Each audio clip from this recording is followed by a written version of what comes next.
If you are running Microsoft Fabric in an enterprise environment, there is one question that always comes up, and it usually comes from finance, platform, or leadership team. And the question is, why is this capacity so expensive? What exactly is using it? If you can't answer this question confidently, then you're already in trouble.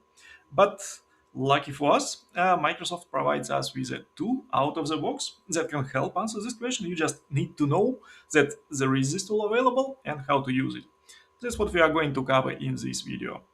But first, let's touch base on a fabric capacity because it's not like traditional infrastructure and there are no obvious virtual machines to scale. You can scale up their capacity itself, but their behavior, how their capacity usage is tracked and how their capacity is used, it is slightly different because it's bursty and it can be driven by notebooks, pipelines, your background refreshes, and even users. So all of that uses the same capacity as I mentioned in one of the previous videos. And from a DevOps perspective, this creates a familiar but uncomfortable situation. You are responsible for the stability and for the cost, but you don't have this good visibility because you cannot really see from Azure portal how the capacity is used. So once again, uh, the capacity saturation, when you will have a lot of capacity usage but don't know what is actually using it or when it happens. First of all, it will go to the throttling problem, and first it will start to throttle all of the interactive work. So if you have your development environment or workspace, then the notebooks or the data pipelines that the users will try to run to debug them or develop them, they will be throttled, and then it will go in even further, and all of those interactive runs will be rejected. And after that, the next stage of the capacity over usage, it is even worse, and all of the schedule runs, they will be rejected, which you definitely don't want to get into that situation. And on the other hand, if you can track the capacity usage and confidently say that actually you don't need F64 anymore, and actually all of our capacity usage goes way below 50% all the time, and we are happy to scale down to F32 or even lower than that, then you position yourself as a cost saving center, which is amazing for your personal brand, pretty much. And in order to do that, you once again need to provide some proof.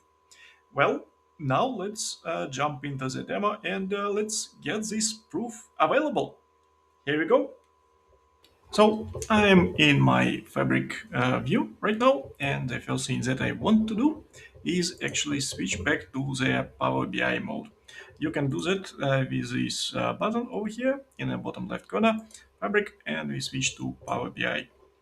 Here it is much easier to get to the apps, so we can click on the apps in here, and after that get the apps. Yeah, a lot of clicking, I know.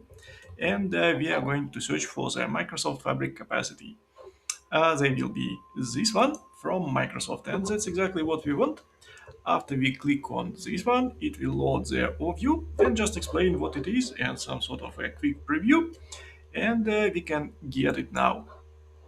Uh, when we get it, it will install basically a new workspace for us. So a lot of questions if we really want to install this application, but yes, we do want to install it. And what I wanted to say is when it finally installs this application, we will get a new workspace with a report. After the installation is done, we can switch back from Fabric from Power BI to Fabric view. And here in the workspaces, you will see a new workspace created, as I said, with a Microsoft Fabric capacity matrix, which is exactly what we want to have. And when we will go over there, there will be a new report automatically created for us with a Fabric capacity matrix. When we will go to this report, first we will need to connect the source. And in order to do that, we can just click connect, and put in some parameters. So you need to put the UTC offset, the region name, and the capacity ID. And for the capacity, it would be the default one that is deployed and displayed. And you can copy the capacity ID from Azure portal, or for the trial capacity, you can copy it from the trial capacity ID. After that, click next, and it will connect to the source. So we are going to connect to this just to confirm all of that, and we can sign in and connect.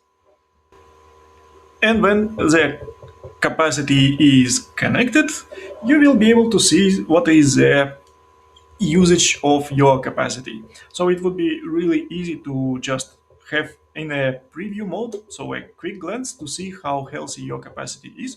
And we can see that my trial capacity is absolutely healthy because I have been not using it at all, well, which is expected.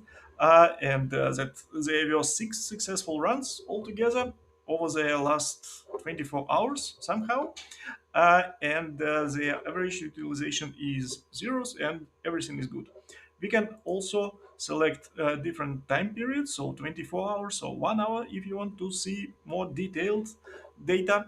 And then if we select specific capacities, if you have more than one, you can go to compute, and there you would see the nice graph in terms of where the capacity time was spent on. So be it notebooks or be it something else, or well, many different options. I haven't run anything, so there would be no data available over here. Plus, the semantic model needs some time to just build up the data, so I'm going to skip it. Next, we can check how the storage is used, and that one is important as well for your bills, uh, and so on and so forth. So a lot of useful data that I highly recommend you to dig into and check what you can get. But this is the most important window, the preview, because based on this one, you would be able to estimate if you can scale down your capacity and therefore pay a little bit less money.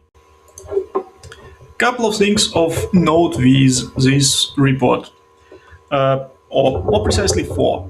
First of all, metrics are near real time, but not instant. So you will need to have some time to be passed while the semantic model processes the data, and you will see the report. So if something happening right now, you wouldn't be able to see what exactly is happening.